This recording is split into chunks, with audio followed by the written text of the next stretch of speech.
The Mindshift podcasts are brought to you by the Quantum Living Corporation and are based on the emotional alchemy principles of Dr. Craig Farney, whose goal is to rewrite the human operating system, one thought at a time. Welcome to Mindshift with the Emotional Alchemist, where transformation begins from the inside out. I'm Dr. Craig Farney, and I help people like you every day uncover the beliefs that run their lives, which then allows me to help them rewire their subconscious thinking and help them finally to begin to feel at peace within their own skin.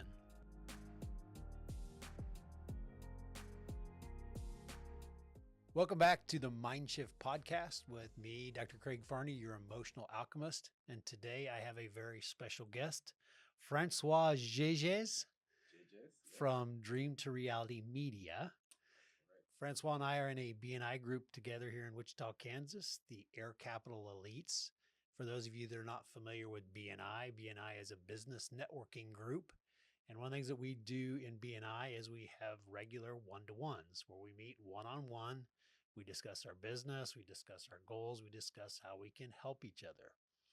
And so there's a couple of things about Francois that I really want to tie into this Mindshift podcast because I think it has a lot to do with how we think. So number one, when you did your presentation, you talked about a habit that you have that's been going on for over 15 years, correct? Ooh, no. Oh, no.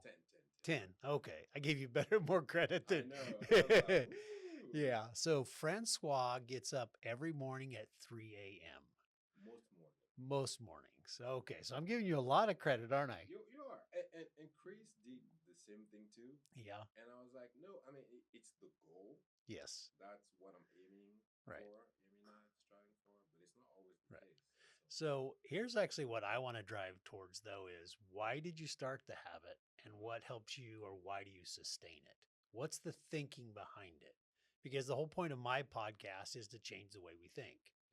So you haven't always done it. Something caused you to think differently that caused you to change your behavior. Yep. What was it? Man, I can attack it from so many points, so many angles. Let's start with the simplest one. Mhm. So I'm graduating college. Okay. The next logical step is for me to get a job. Mhm. I decide otherwise. Life and everybody that I know is advising me against it. I'm talking about girlfriends, family members, friends. Everybody's like, "Hey, man, entrepreneur, you're gonna fail." And Right. I mean, you have so much potential. Wow, waste it. You have so many opportunities. And I mean, I'm not saying that we're wrong. There is a lot of truth in what they were saying, but at the end of the day, it's my life, and I had to make a choice. And so, once you make that decision and you're not successful right away, like anything in life, there is that transition Mhm. when life is like, hey, you made that choice. Now you gotta get tested. And while I was waiting for things to happen, because writing a business plan, actually knowing what I want, going against the grain, Mhm. I had a lot of time to myself, like a lot. Mhm. Because at the end of the day, I was like, so what I really want is freedom. Right. And so if I get that freedom, what am I gonna do with it? I realized that the freedom that I was looking for wasn't necessarily monetary, because once you get the dream job, the dream business, you have the wife, the kids, Mhm. you get the money. At the end of the day, is to get your time back. Right. But guess what? Today you have your time. What are you gonna do with that? You don't have any business working, going at the moment. You have an idea. Um, what can you do to be productive, to move with what you have today so that you can get to your objective? That's how it started. Right. And so I was like, the first thing is, if I want to make it far in life, I gotta be healthy. Mhm. And while everybody is getting up early at 6 because they have to get ready to go to work, Mhm. I'm still in bed if I want to, because I can sleep in because I'm not doing anything with my life, technically. right? Been there, done that. Right. And so I was like, let me put a little bit of discipline in that. Let me wake up at 6 like everybody. Mhm. But instead of going to work or get ready to go to work, I go to the gym. And then at that time, I was literally coming out of an injury. I tore my ACL playing basketball. Mhm. And part of the rehab was me walking on the treadmill, which I hated. I hated running. And so I was like, you know what? Let me just get on the treadmill while I'm walking. I can also listen to audiobooks. Mhm. And so I was just trying to find ways to be productive with my time. And that's how it started. Okay. And bit by bit, as things um, progressed in life, I started to have more responsibilities and things like that. I realized that if I wanted to have everything in life while everybody is awake, most of the time what I would have to sacrifice is sleep. And so fast forward to today, if I'm trying to stay healthy, Mhm. if I'm trying to be productive while everybody's awake so that I can make money, if I'm trying to have somewhat a relationship spiritually, Mhm. usually when there's no noise, I have to sacrifice sleep. And so I carved out time for myself where there's no distraction. Right. And that's early in the morning. Right. There's no chaos. I'm not answering to no clients. I'm not, wifey doesn't need me. The kiddo's asleep. It's just me, Right. myself, and I, my thoughts, Right. God, and the rest of the day or my life, basically. Every day I got 24 hours. How can I make it productive? And So, how much sleep then do you end up getting in a typical night? 4 to 5. Wow. And one thing I told Chris during the interview before my presentation is that when I'm tired, Mhm. I sleep. Okay. It doesn't matter what's happening around me. If my body is communicating that, hey, bro, you've been going hard Right. for the past 2, 3 days, like, hey, I'm shutting down everything Right. and I rest. That's what I was curious about is do you notice any detrimental effect from getting up that early? Heck yeah. It takes a toll on your body. And I'm getting up early to go play basketball. Right. And so I got guys beating me up. It Right. hurts. I'm Right. sore. I'm sore right now. Right. And if you're tired, you're tired. Right. Sometimes I skip basketball because I'm too sore. Right. I haven't slept in a while. My nutrition is out of whack. My body's telling me, hey man, you need Right. to pause, reassess, and Right. let's go again. I think that's really interesting because it takes a very different mindset to think about getting up that early. Because I think most of us tend to go, okay, when do I get a chance to go back to sleep? As opposed to when do I get up early? In fact, I heard this, and this is something I've been incorporating into my life is you wake up in the morning out of one of two places. It's either obligation or celebration. And most people, I think, wake up out of obligation, not celebration. And that's something I'm really working on to get at. And to me, if you have that mindset, then you're going to be like a little kid, that you're going to be more anxious to wake up as opposed to go back to sleep. I am. I Yeah. was anxious to get here. Well, good, good. I'm anxious to wake up every day because my to-do list never ends. Right. There's not enough time in the day for me to get everything that I want to get done Right. so I can get to where I want to be. And So, I've also tried to have help. right. Usually people are like, yeah, you gotta get a delegating help. It's fine and dandy, but people gotta align with your vision. Right. And then when they don't buy in, when they don't feel like they're in it, Mm-hmm. they'll drop it, and you cannot be mad at them for it. At the Right. end of the day, it's your life, it's your vision, it's your Right. matrix, Right. it's your simulation. I mean, Yeah.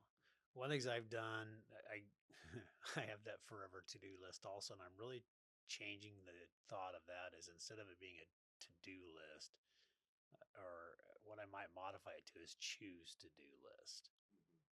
Because I think choice is such an important factor. Because really, ultimately, if you think about the word freedom, freedom is really that we have choice. If you don't have freedom, you don't have choice. Yep. So there's a second aspect I want to tie in as well. Obviously, you can tell Francois has a little bit different dialect than I do. Accent. Exactly. One of the things that I find interesting too. So you are from the Ivory Coast originally. I like to tie in when you talk about mindset work, different cultures have a different mindset. What's what do you have you noticed different from the Ivory Coast to America?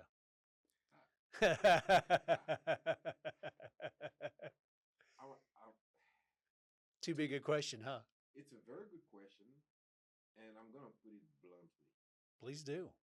Um, in Ivory Coast, we have a lot of self worth. Okay. People are very proud of themselves, and that, in my opinion, helps fuel the reason why we're called the land of hospitality. Okay.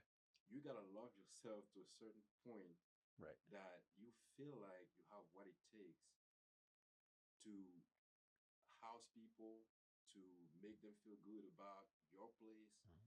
to welcome them. I mean, there is a certain level of confidence that you gotta have. Sure. Self worth, sorry. Yeah. On the other side, we don't have, before I go to America, Right. we don't have a lot of confidence in things that we do. Okay. Explain further. So you have a lot of self worth, Right. but you don't have a lot of confidence. We give a lot of power to the government. Okay. The government has a lot of power over you. The, if the government is not doing things, there's a lot of barriers. We feel like there are a lot of barriers, and the environment is like more hostile. Hmm. I'd say it's more difficult to succeed in Africa in a sense. Okay. It's not always true, but depending on where you are socially, Right. it's harder. But then mentally, if you don't have the confidence to make the choices to push in the right direction, you kind of lost from the get go. Vice versa. Now, in America, Hmm. people have a lot of confidence. Right. They will try anything. They will try anything. Right. It's good to be able to want to. You are responsible for your own destiny. Right. Basically, everybody kind of have that sense. However, not everybody has that sense of self worth. Right. You have a lot of people that are depressed. Right. You have a lot of people that are doing well financially, Right. but are empty. Right. You have a lot of people that have broken families. And I'm not saying that we don't have that over there. Sure. All I'm saying is, if that was my first, Right. it Thought was process. very apparent. Yeah. So that kind of leads me or pushes me to a question, because really the whole foundation of what I do is this belief or concept that we all struggle with some aspect of I'm not good enough, something's wrong with me. Mhm. And part of why I even wanted you to talk about your upbringing is that a universal thing, which in some essence I hear there's an aspect of that universally, and yet there's a twist on it as well. Because if you lack confidence, there's still something within you that's going to have that I'm not good enough or something's wrong with me.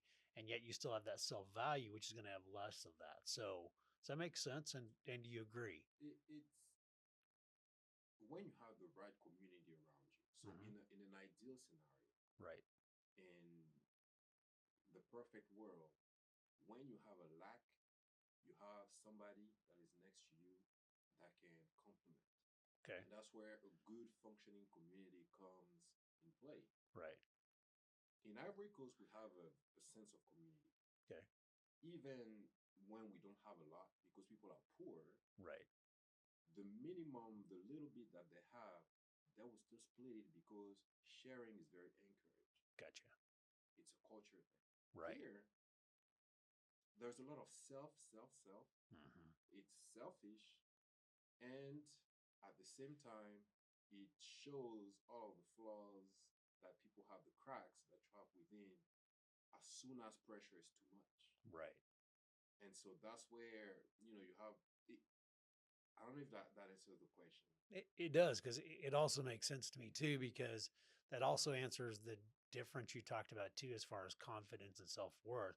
If you're a part of a community, you have value, you have worth, but if you don't have self, you don't have as much confidence. And I think that's the struggle in all cultures is to find this balance between what I would call the capitalistic and socialistic aspect of society. Capitalistic is all about me, socialistic is all about you, and it's finding that healthy balance where it's not just you, it's not just me, it's us. And I think that's the challenge in even in our own internal community is finding that balance of that in society. I think the reason why my face lit up Right. is because it's a good way to segue into the book that I have right here on the Right. table. I'll show you, Infinite Giving, and it's one of the books of Ivan Meisner, Mm-hmm. and he's the founder of BNI, Right. and it talks about that in the book. It Mm-hmm. talks about in the good world. Actually, I got notes. Let me pull them up because I was planning on sharing those with the group BNI. Right. So, for example, giver's gain is a way of living one's life. Right. Infinite giving is a karmic force. Okay. I was like, this makes a lot of sense. Yeah. Giver's gain is the yin and yang of the business world. Mm-hmm. So basically, all that we're saying is balancing the self and the social Yes. in the perfect world. That's what everybody's supposed to do. Well, and my viewpoint too is the reason we don't goes back to the belief that there's something wrong with us. I'm not good enough. Because if I'm good enough and there's nothing wrong with me, all I want to do is give to other people. That's true. It's when we feel that I'm not good enough and something's wrong with me, we're trying to compensate for it. And I think that's where this self gets into play and is trying to take something as opposed to give something. And there are several ways. You're right. There are several ways to approach that. I think people usually battle with that because you can be selfish, or you can have enough self awareness to recognize in every situation what decision to make and how you can benefit both parties. Right. Sometimes there are several ways. I talk about solving X. Mm-hmm. When you're solving an equation, if your objective is to gain, most likely all the decisions that you're going to make while solving that equation is going to be trying to take from people because you want to gain. Right. If you're solving with just giving with no limit, you might burn out because when you don't have enough, you can pour, you can give, Right. give what you don't have. Right. And so in the perfect world, again, the perfect balance is to find a 50-50 where everybody gets what they want. But then again, it's in the perfect world. Yes. And so it doesn't always happen like that. Yeah. I find, to me, in my ideal mind, when you fully allow yourself to be loved, all you do is give, and it naturally reciprocates. It's when we take that it doesn't work. It doesn't spin. It just gets all bogged down and broken. And I have a couple of examples. I mean, we'll take a quick break, and I have a couple of examples that I would like to highlight. Things Sure. that I know I wouldn't be here talking to you about business, about life, if I didn't actually embody the giver's gain, Right. or trying to be of value to people. Right. And so I have a couple of examples I will highlight here in a little bit. Sounds good. I'll just end with this thought. Most of us have had those moments where we have truly given. There's nothing that feels better than that. It's funny because I also think that we live to feel a feeling. If we could realize that's the pathway that works all the time, we would do it more consistently. I agree. We'll be right back. Okay.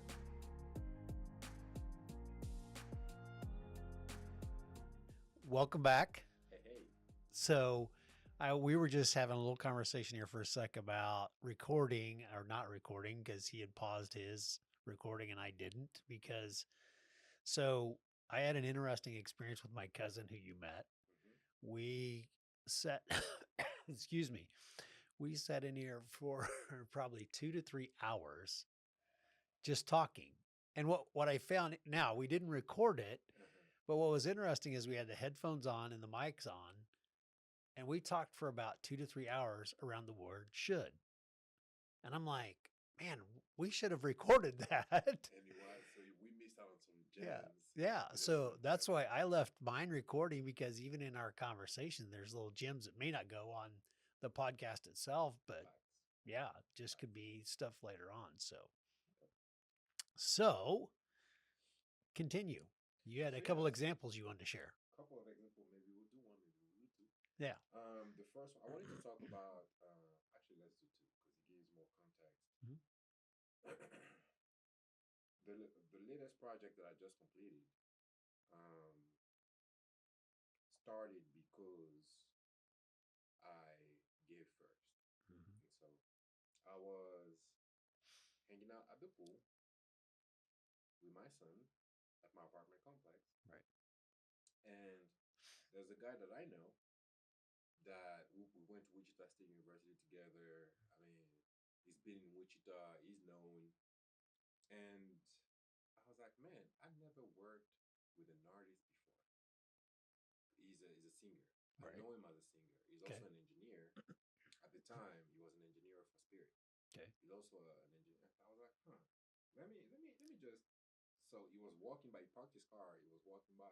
Right. And I was like, hey, his name is Roy Moy. Right. I was like, hey, Roy, how you doing? We need to work together. He was like, huh, what do you do? And I was like, I'm in media, Mhm. photography, videography, web design. Right. And I see that you are a singer.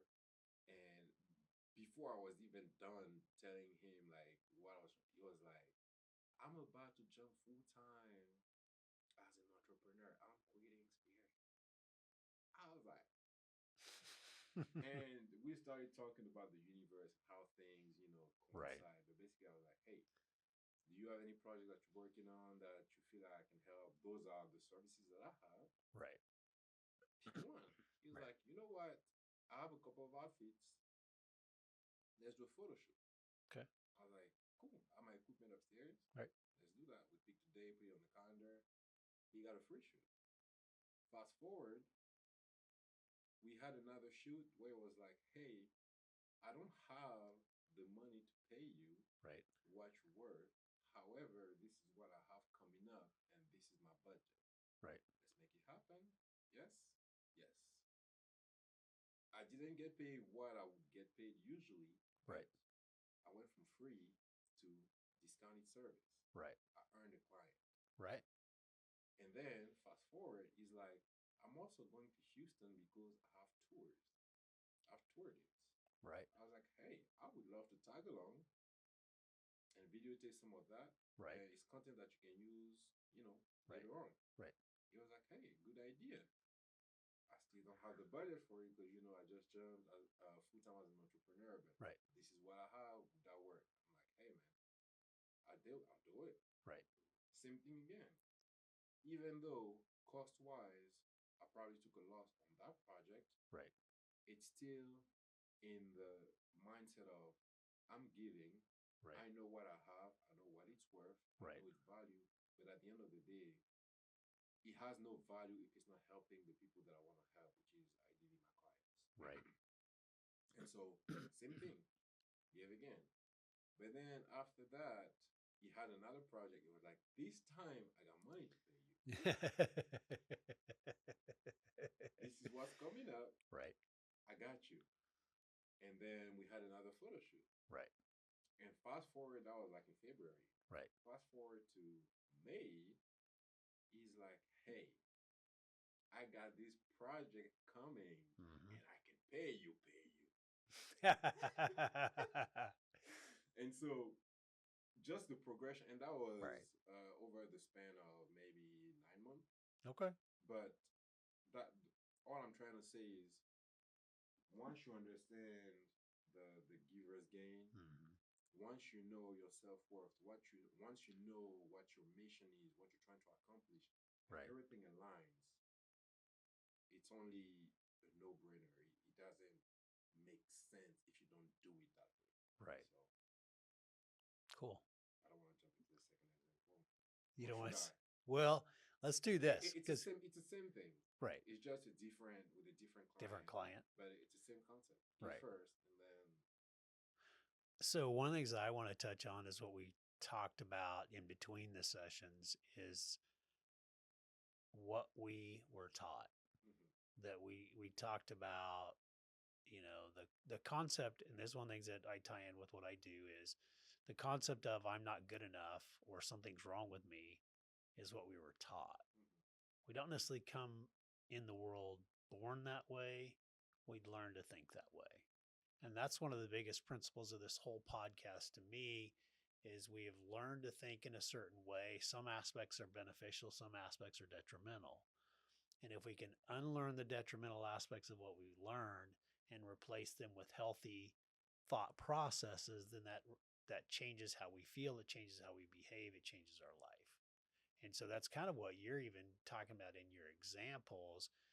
We even talked about the whole capitalist versus socialist mindset of how if you think just from what I can get, what benefits me, then you would have told the guy, hey, when you got money, come talk to me. But your mindset was, hey, I'm going to give and knowing I'll be rewarded, whether it's directly from this client or somewhere down the road. And so that even ties back into your cultural mindset too, as well. mhm. So I find that really interesting. The other example, I mean, it's kind of different, but it's still the same thing. Mhm.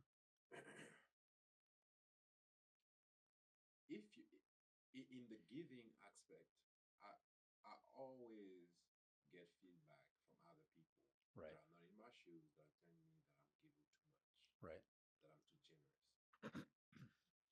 From the perspective, they're right. There is no arguing. If that's how you see it, that's how you see it. right. The reality is sometimes when it's a way of life, you give without expecting anything in return. Right, And that's the reality of it. And for some people, it's hard to accept right, because it's foreign to them. It's not something that they practice. right, Borderline, people tell them not to be because the world is not a good place. right, Fine. And that goes back into the fact that that's what you're taught. right, The other example that I was going to talk about is sometimes it's not the person that you helped that is going to reward you. right. In the second example, I provided a free video to an organization. Mhm. One person in that organization gave a testimonial Mhm. about the work that I do to another organization. And that organization decided to hire me. Mhm. And it turns out to be one of the biggest projects that I've worked on.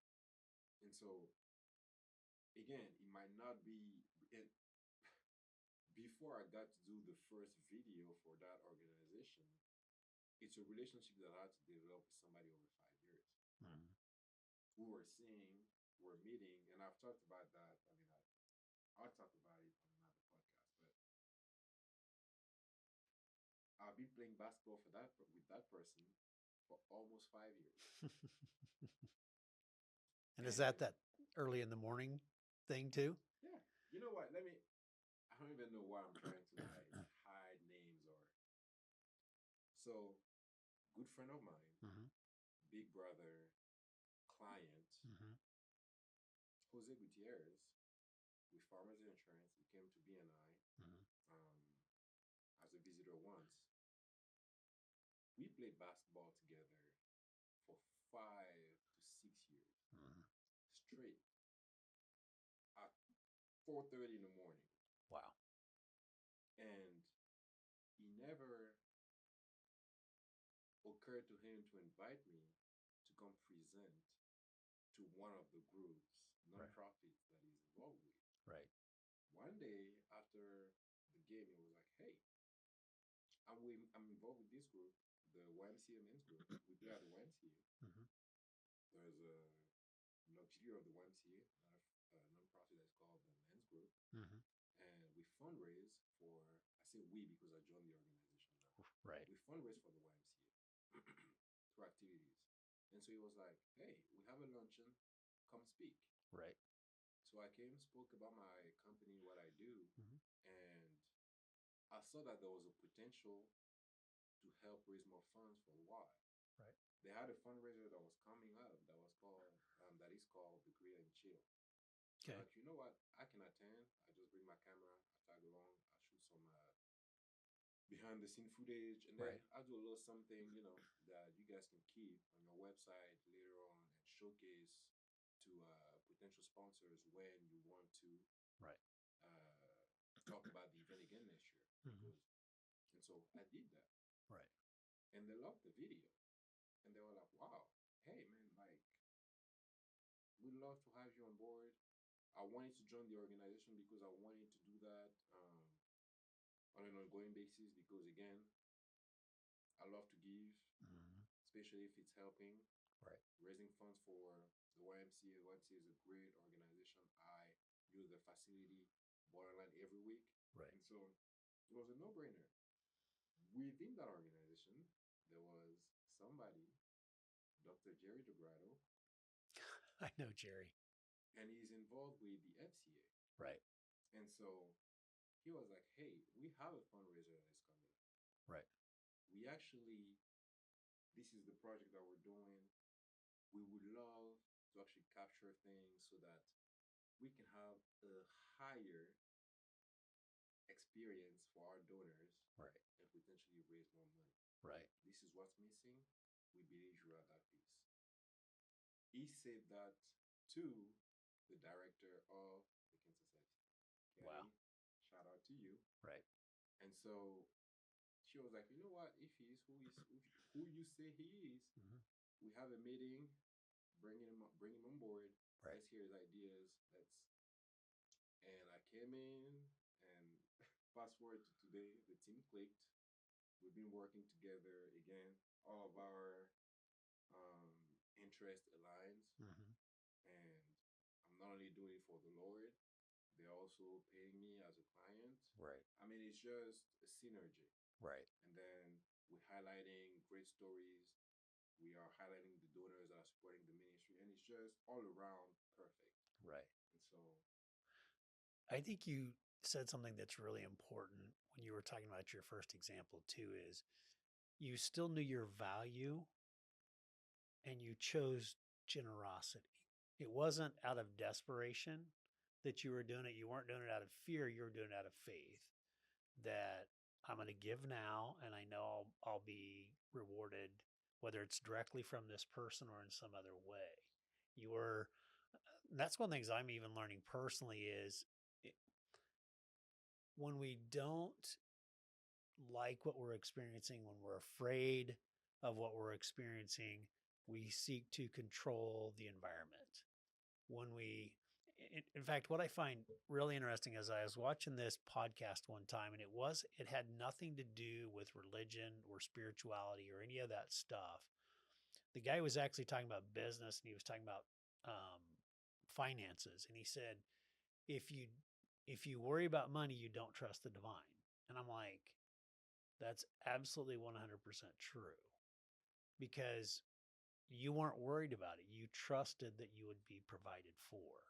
And I think that gets into that mindset even that you learned in your culture of sharing is we share because we trust that we'll be taken care of because you have value.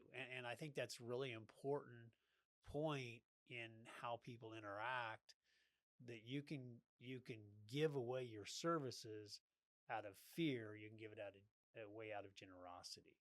Just because you don't charge what your value is doesn't mean you don't know your value. And that's something I've really had to work through personally in my own work is because I felt that sense of I'm not worth what I'm charging. And when you do that, you actually you don't give to others as well as you could because you're trying to put on a front of something that you aren't really. And I think that's an important point of understanding your value. And I think that's really amazing that that ties into the culture aspect. I find that so interesting because again, my whole podcast is about the way we think. And you've heard me talk about this in my own presentation in BNI is what we think drives what we feel, drives how we behave, drives what we experience, drives what we believe, that then becomes this repetition in circle and becomes this subconscious routine. And I think that's really important that you think about your value in a different way than most typical people do. Because you go back to those that are telling you you're giving away too much, they're not seeing it from the same perspective. Exactly. And I can even add more to what you were saying because we're talking about it's what's taught. Mm-hmm. Yeah. Teach it. Yeah. I have a 3-year-old. Good luck. Just kidding. One of his favorite sentences now. It's mine. Mm-hmm. It's my anything. It's mine. Mm-hmm. It's my. And I'm like, nobody taught him that. Mm-hmm. It's mine. I think came. I don't know, genes, genetics, humans. His Cultural energy. Mm-hmm. It's mine. Yeah. And so, but he's not against the idea of sharing. Right. You just have to acknowledge that it's his. Right. And then you can be like, hey, have it. But then again, since that is established that it's his, right, he can also come back and claim it back whenever. And I think there's that fear when we grow up that we need the sense of ownership, the self, the vision that we have of ourselves. Right. We want to own it so badly that we project it, and sometimes it's projected the wrong way by it's mine. Right. And we don't want to give. Right. At the moment people are like, yeah, we know that it's yours. Right. We know that you qualify for this. We know who you are. Right. Then all of your guards go down and it's like, okay, yeah, I can give you a little bit. I can give. Thank you for acknowledging me. And I think it's human. Oh yeah. Well, that's what I find. One of the things I find very interesting, and what I do a lot, even in the work I do in my office, is where did you learn to think that way? Because none of us had perfect parents. None of us are perfect parents. None of our parents had perfect parents. There has not been such a thing. And so whatever area we do lack in, we do tend to teach that to other people unconsciously, unknowingly, unintentionally. We pass that on. And I think it's important as we mature to become aware of those things and go, okay, I can choose to keep perpetuating what I was taught, or I can unlearn it and choose to make different choices. Because a couple of my biggest words in my whole life, freedom is number one. I think that's what we all desire. And like we talked about too, freedom is all about having choice. When you have choice, you feel free. When you don't feel free. So let's maybe wrap this up with this. Tell us a little bit more about Dream to Reality Media. Tell us how you got here so you can share your story. And if anybody that listens to this podcast wants to get in contact with you, we'll have information for that. Okay. I'll try to make it short. Dream to Reality Media is a company that was born out of necessity. Okay. I was trying to solve my own problems. Okay. Basically, how can I sell I have 2 companies. Mm-hmm.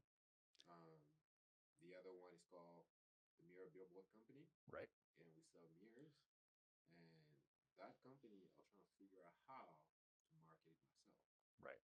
And as I was trying to market it and trying to sell to people, they were telling me that, hey, your tech is great. Right. It's truly great. It's not fixing my problems today. And I was hitting a lot of walls. Right. But then I started to let me listen to what the problems are. Right. And so some people were like, hey, I would love to be on your mirror, but for example, my website is too ugly. If I'm on your mirror, that means a lot of people are going to see my brand. And if we drive traffic to my website, it's not up to par. I don't want to do it. So go ahead and describe what these mirrors are, just so people are listening going, what's he talking about, mirrors? It's really actually very interesting. We're going to put it right here so that you guys can see. That's right. It's I love it because here's what I think is funny too, is because it ties back even into my own stuff is one of my favorite questions to ask people is, when you look at yourself in the mirror, butt naked, what do you feel? And I think it's important that what you see in the mirror is all a perception. And it's interesting how your technology works because how does that work, by the way? It's just a mirror, a digital mirror. Right, When you are away from it, it doesn't serve the purpose of a mirror. It serves the purpose of a billboard. right, It communicates, talks, it shows right, ads, right, messages. right. Then when you get close to it, it regains its function, which is to see yourself. It becomes a mirror again. So kind of like life. Mind shift. Exactly. Oh shoot, my camera died. Oh, No, it's cool. I have another battery. But yeah. anyway, we're wrapping up. Oh yeah, we're good. So, But yeah, came up with a tech, tried to sell it. Mhm. People were receptive, but were also honest about what they actually needed, Right. not what they wanted. right. And I was also receptive to the feedback. Gotcha. And a lot of them were trying to fix problems with content. So Right. they wanted professional pictures, they wanted professional videos, and they wanted a nice place to house it, which is a website. Right. And so that's how I started to get into marketing after getting into advertising, and Right. Reality Media was born. So in a nutshell, I help companies communicate better using digital tools. Okay. Where'd you come up with the name? Dream to Reality Media, Mhm. from the struggle. Oh, You don't hear it in the name, Dream to Reality. oh yeah. The reality is between the dream Right. and making it a reality. Right. What's in between, nobody talks about it. So it's the word two. All right. I know we're kind of wrapping up, but I'm gonna go ahead and do this anyway because another thing that I find very important in the work that I do and in my own personal journey is words. And my ultimate goal is to eventually have books, workbooks, and all that type of stuff. And one of the contents or aspects of the books and workbooks will be what I call wordplay. And it's paying attention to the words we use, because this even ties back into our conversation about me and my cousin, is the word should. I don't personally use the word should because for me, should creates guilt, shame, all that type of sensation. I replace it with the word could. So it's funny how important it is the words we use. In fact, another big one people say a lot is the word but. I think but is an unnecessary word. I think it actually creates a problem because but really wipes out what you said before the word. And to me, and even when it gets grammatically weird, fits in there. So I think that's really awesome how it's the word to is the real big part of your whole business. Now, I wanted to ask this real quick too. Where is a place somebody can see this tech on the mirror so they can see what we're talking about? Besides the fact that we're going to put it on the podcast too. So We'll give a little extra shout out for somebody that has it in their business. we're gonna shout out Picasso's, Mm-hmm. first pizzeria in America, potentially the world. Right. We'll ever have one in a restaurant. Okay. We're gonna shout out Mort's, Okay. first martini bar. Right. To have it.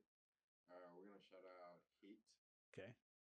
first hookah / cigar lounge. Okay. To have it, we have a lot of firsts. It's a new. It's not new, but it's not widespread. Right. The tech is not widespread yet, which that's what I'm working on. Yet. Big word there. And the Orpheum Theater, Okay. which is the first theater in America to have one. Wow. Well, Francois, any closing words that you want to share? Any thoughts with the Mindshift audience? What's the biggest mind shift you've ever had? Ooh. And we were closing. See, the biggest mind shift.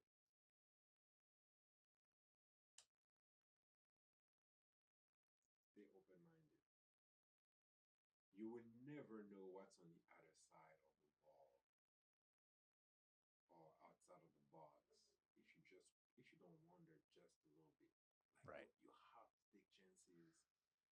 it's okay to get hurt. Right. Because that's the other thing that I teach my son. Like I watch him learning how to walk. Mhm. He tried for months, getting up, falling, getting up, falling, getting up, falling, and I'm like days after days after days after, and sometimes it hurts, and I'm like, he never gave up Mhm. as a baby. Right. And I'm like, I'm sitting here as your dad, and I have challenges, and I'd rather take this route instead of just sticking to the plan. Right. And a lot of people do that because fear sometimes it's just fear. It's just be open minded. And if you get hurt, you got hurt. Learn from it, move on. Suck it up. One of the things that I said in my intro podcast to the Mind Shift series was the world revolves around the phrase what if. What if this? What if that? And it's really what drives that faith versus fear. You either choose to go, what if something negative or fearful, or you choose, what if something positive or faithful? How about the negative is going to happen anyway?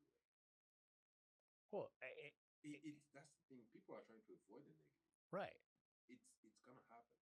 Well, and even the thing that I tell people too is you're trying to prepare for a future negative. You're going to have to figure out how to deal with it when it comes anyway. Why you can't do anything about it today. So why bring it into today? And then unless it happens, you won't know how to cope with it. Right. And so be radically open-minded. New experiences, unless your life is in danger or I don't know. Fears are just fears.